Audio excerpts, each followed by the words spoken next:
परमादरणीय मित्रों, design your destiny में फिर से आपका स्वागत है।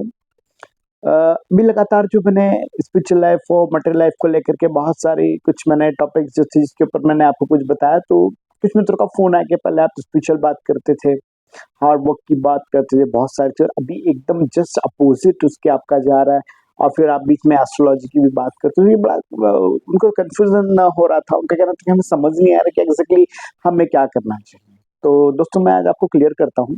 पहला ये कि देखिए, हमें सबसे बड़ी चीज़, हमें अध्यात्म को, स्पिरिचुअलिटी को समझना पड़ेगा और उसके लिए आप जो भी कर सकते हैं वो आप कीजिए, क्योंकि आप जहाँ से आए वहीं आपको वापस जाना है।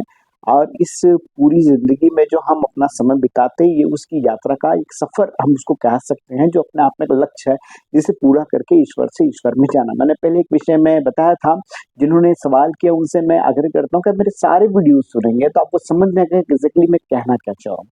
कि एक व्यक्ति को, मैंने पहले बताया था, आत्मा, महात्मा, परमात्मा वाली बात, गुरु वाली बात बताई थी।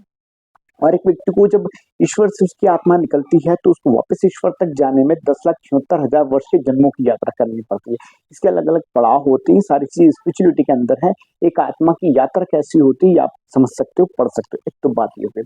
अब दूसरी बात रिलीजियस्टिक और धर्म की बात अगर हम करते हैं की, तो मैंने उस विषय में भी आपको बताया है कि देखिए, किसी अपने पूरे जीवन को जीने का जो तरीका है, उसके सिद्धांत, उसके प्रिंसिपल, हमें क्या करना है क्या नहीं करना है, अपने जीवन को कैसे जीना है, उसके जो प्रिंसिपल्स हैं, जो रूल्स है, रेगुलेशंस है, जो हमारी नैतिकता है, हमारे विचार है, उनका जो कलेक्शन होता है, उस कलेक्शन ग्रुप को धर्म कहते हैं। ठीक है।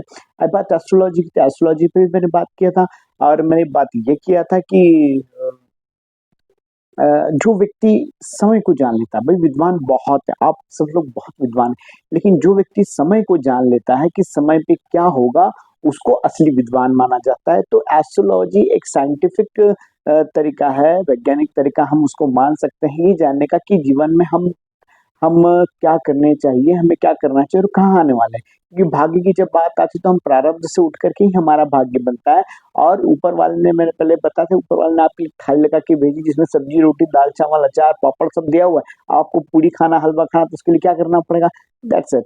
तो हम जो कर्म करके आए हैं, वह आध्यात्मिक वाली बात है कि हम जो कर्म करके आए हैं उसका फल हमें क्या मिल सकता है, हमें क्या अच्छा हो सकता है, ये हमें एस्ट्रोलॉजी बताती है। इसलिए उसका नॉलेज जो है वो जरूरी भी होता है और वो करना चाहिए। हर व्यक्ति करना चाहिए, करते ही हैं और लोग उसका फायदा भी उठाते हैं। तो किसी भी चीज के लिए यहाँ पर वो नहीं है। सबसे अगर खराब चीज कोई है तो वो हमारा मतलब कि हमारा विचार अगर नेगेटिव है तो हम नेगेटिव हो जाएंगे और हम पॉजिटिव है तो पॉजिटिव हो जाएंगे। इसलिए आप सारी चीजों को रखिए। मेरे ख्याल से किसी चीज का परहेज नहीं करना चाहिए, कोई भी चीज काम आ सकती है। इसलिए सभी चीजों को अगर आप उपयोग करेंगे और आगे बढ़ेंगे तो निश्चित तौर पे होगा। तो जो मैंने स्पिरिचुअलिटी को सुना, उसको सुना है, उसको आप स्पिरिचुअलिटी की सुने, और जो मटेरियल लाइफ की बात की उसको मटेरियल लाइफ के लिए सुने।